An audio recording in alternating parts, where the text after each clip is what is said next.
Começa agora, Inédita Pamonha. por instantes felizes, virginais e irrepetíveis.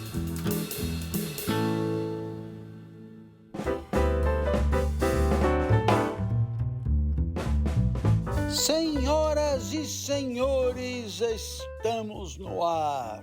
Esse é o meu, o seu, o nosso Inédita Pamonha. Oferecimento de Eastman Chemical do Brasil e de BNP Paribas Asset Management. Agradecemos os nossos apoiadores sempre, sempre, sempre.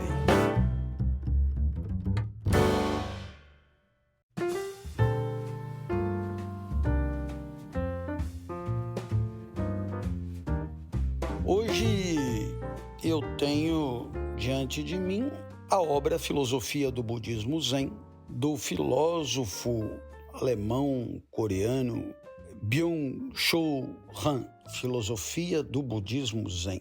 Budismo Zen ou Zen Budismo é a fileira a qual está filiada minha querida amiga Monja Coen. Pois muito bem, nesse livro há um capítulo intitulado Religião sem Deus. Então, a primeira pergunta que nos ocorre fazer ao autor é se o budismo é mesmo uma filosofia. Um historiador da filosofia de altíssima credibilidade chamado Grayling, ele, no seu livro História da Filosofia, ele afirma que o budismo não é uma religião, mas sim uma filosofia. É claro que vocês devem imaginar, haverá quem não esteja de acordo. E talvez essa discordância sobre o budismo ser ou não uma religião decorre do que estamos a chamar de religião. O termo religião costuma ser remetido ao termo latino religare, de religar, restabelecer uma conexão, e está ligado também, para muitos, ao verbo relegere, que é reler. Portanto, há os que derivam religião de uma releitura e há os que derivam religião de uma religação. Ou seja, havia uma ligação anterior entre A e B. Essa ligação se interrompeu e a religião é o restabelecimento desta ligação. No caso da releitura, houve uma leitura e, portanto, há uma releitura. Ora, talvez pudéssemos imaginar a necessidade que tem a humanidade de fazer uma releitura de quem entende ser, e com isso restabelecer conexões com o passado e, portanto, se religar a uma dimensão que vai além da mera facticidade nua e crua do dia a dia, hora a hora, minuto a minuto. Portanto, veja bem, religação, releitura, dois entendimentos diferentes sobre religião. Curiosamente, em nenhum dos dois aparece necessariamente Deus, né? Ora, o teísmo pressupõe a existência de um Deus ou de vários deuses. Ora, na hora que você entende que toda religião é necessariamente teísta e, portanto, toda religação ou toda releitura tem necessariamente a ver com a existência de um Deus ou de vários deuses, é que você se pergunta sobre o budismo. Porque o budismo, pelo menos o budismo mais puro, de fato não envolve deuses, não envolve uma divindade. Talvez por isso Grayling não o considere uma religião. Porém, se nós tirarmos da ideia de religar, da ideia de reler a figura do divino, nós podemos pensar numa religião não teísta, numa religião sem Deus, numa religação que não é com Deus, numa religação ou numa releitura que não envolve nada de divino, numa religação em que Deus não é nem A nem B. E assim poderíamos, de fato, pensar numa religião não teísta. Mas o que é interessante é que, menos do que discutir se o budismo é ou não é religião, é investigar a sua índole filosófica. É discernir a sua identificação como filosofia.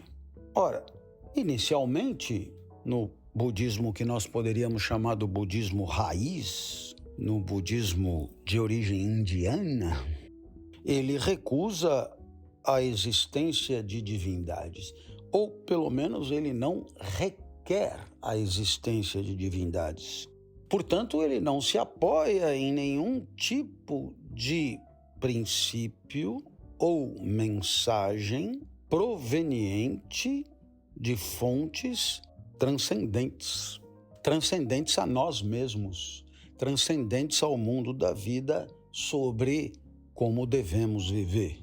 Ora, na medida que o budismo se apresenta como uma proposta não teológica de reflexão sobre a vida, e, portanto, uma reflexão não teológica que tem por objeto a vida boa, é que Grayling considera o budismo uma filosofia.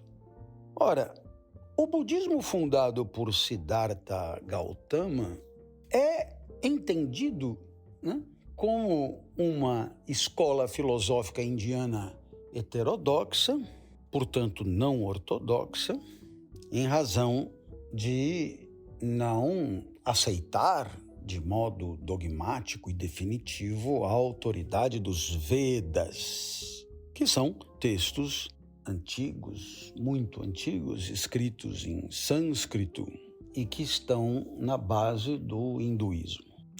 Siddhartha Gautama teria então se inspirado em 4 grandes revelações, visões inspiradoras, ele que fora formado no hinduísmo, quando pela primeira vez abandonou o luxuoso palácio em que vivia com a sua família.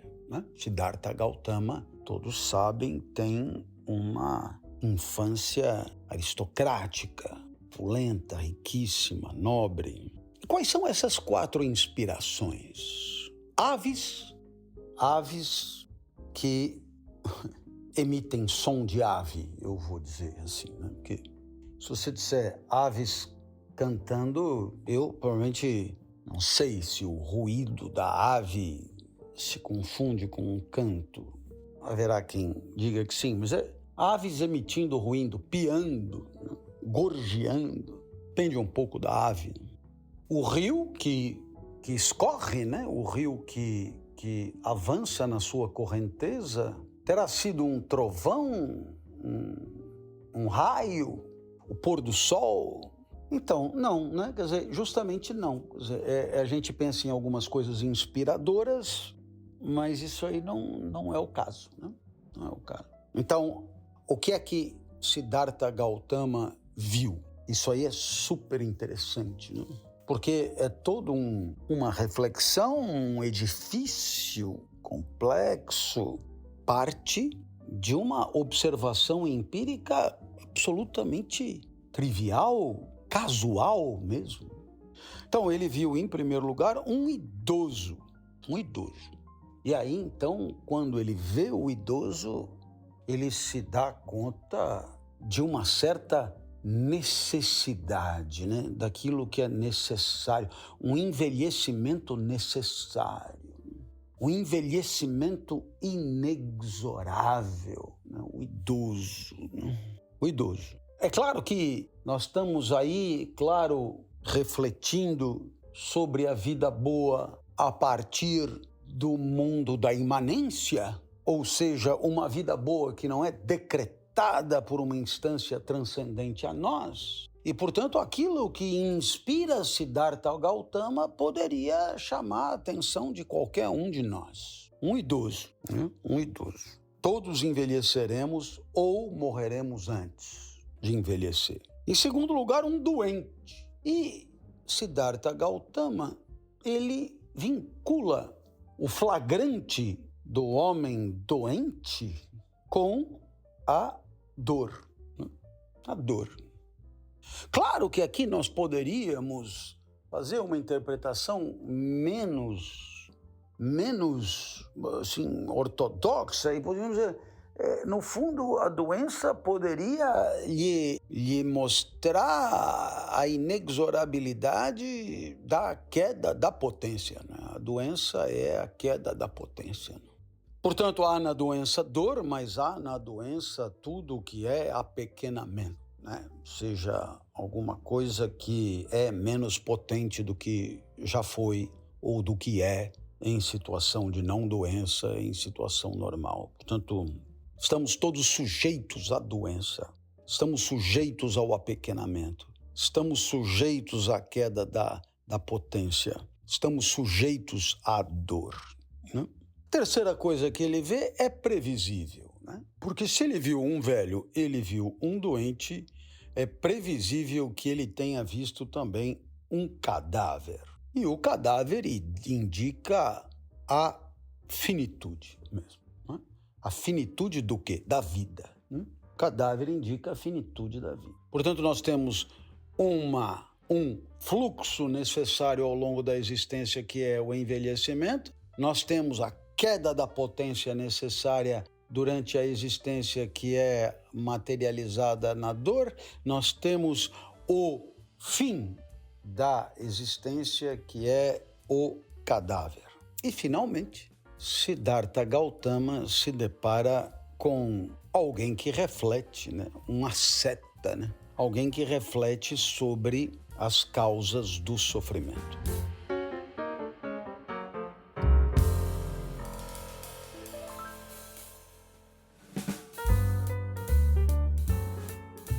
Olá, eu sou Clóvis de Barros e venho aqui propor a você nos apoiar a manter vivos os nossos conteúdos de filosofia na internet. Para você participar com uma singela colaboração, você deve entrar em apoia.se/Inédita Pamonha. Repetindo, apoia.se/Inédita Pamonha. Você pode nos ajudar demais a honrar os nossos compromissos, pagar nossos editores, as nossas plataformas e manter nosso conteúdo vivo para que ele continue impactando as pessoas como tem feito.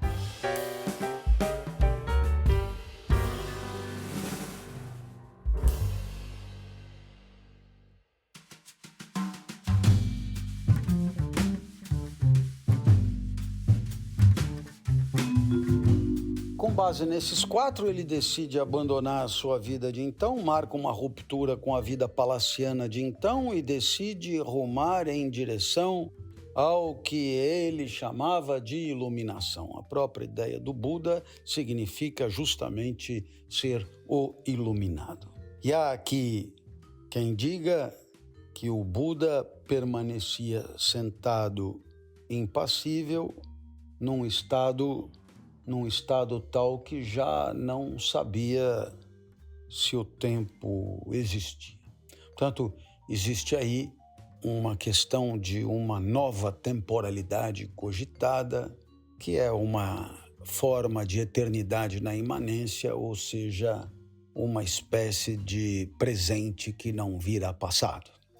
Como toda boa eternidade, é presente que não vira passado. E, portanto, uma certeza de estar na vida, estar no mundo, não numa eternidade sem mudança, mas, pelo contrário, numa eternidade em que a cada segundo permanecemos na mais estrita presencialidade. Ora, conforme nós dissemos, antes do Buda fazer, digamos, elaborar a sua sabedoria, ele fora formado no hinduísmo e, portanto, ele leva em conta a busca de uma doutrina de salvação, né? Aquilo que se costuma chamar de uma soteriologia, né? Busca a salvação. E é claro que a salvação é sempre em relação a algo ruim, no caso, ao fato de morrermos e, portanto, a salvação implica a busca de uma vida boa nessa premissa que é a da finitude.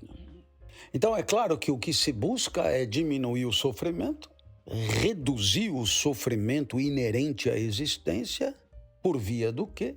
Por via de um entendimento do que é a realidade, por via de um entendimento do que é a verdadeira índole da realidade. Então é claro que, nesse sentido, o budismo ele vai nos conduzir pela mão em cima de 4 verdades nobres, que é, no fundo, o que eu queria falar sobre. Embora já tenha tratado em algum outro episódio do passado disso, mas não da mesma forma, as 4 nobres verdades, né? A vida é sofrimento e o sofrimento resulta do desejo e da ignorância. Podemos, então, sair do sofrimento, segunda nobre verdade. Se o sofrimento resulta do desejo e da ignorância, e nós podemos sair do sofrimento, então, é claro, podemos reduzir ou eliminar a influência do desejo e da ignorância na nossa existência. Podemos chegar à libertação. De certo modo, sair do sofrimento é o primeiro degrau de elevação em relação a uma vida mal vivida, e alcançar a libertação é o último degrau dessa escada de uma vida super bem vivida. E isso é possível subindo os degraus de uma vida ética e de meditação.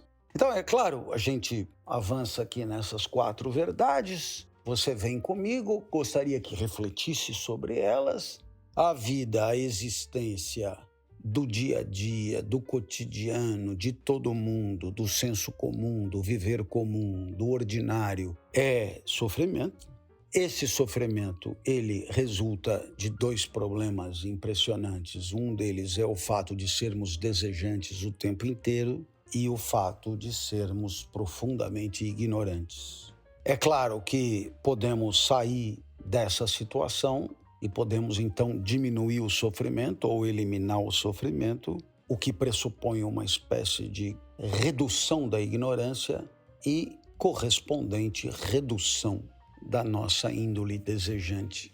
Podemos alcançar um estágio de libertação, que é o suprassumo desse processo, e isso só acontecerá através da ética e da meditação. Nós podemos, então, dizer que, embora o Buda entenda que a ignorância está na origem de todo sofrimento, junto com o desejo, não basta uma formação conceitual, livresca, enciclopédica, tal como nós a entendemos e conhecemos bem, para que a vida deixe de ser sofrida. É preciso que haja convivência boa, ética, e é preciso que haja existência boa, individual, na vida meditativa. Sem meditação, a vida boa se torna inalcançável.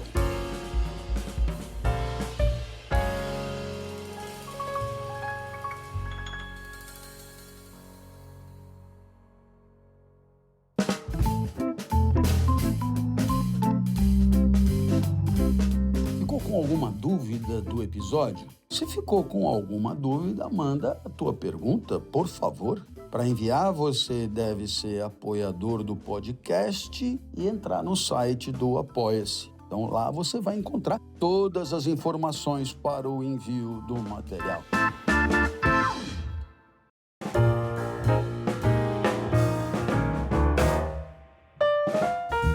Esse foi mais um Inédita Pamonha. Muitíssimo obrigado pelo seu carinho, pela sua atenção. Lembre-se sempre dos nossos patrocinadores, Eastman Chemical do Brasil e BNP Paribas Asset Management. Era o que tínhamos para dizer hoje, falamos bastante, espero que tenham gostado muito, tamo juntos. E quinta-feira que vem teremos, como sempre, mais um Inédita Pamonha. Havendo vida, haverá pamonha, porque haverá reflexão e gosto por refletir.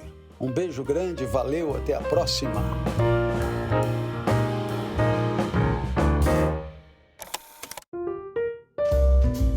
Este conteúdo foi trazido até você pelo Espaço Ética, a assessoria oficial do Clóvis de Barros.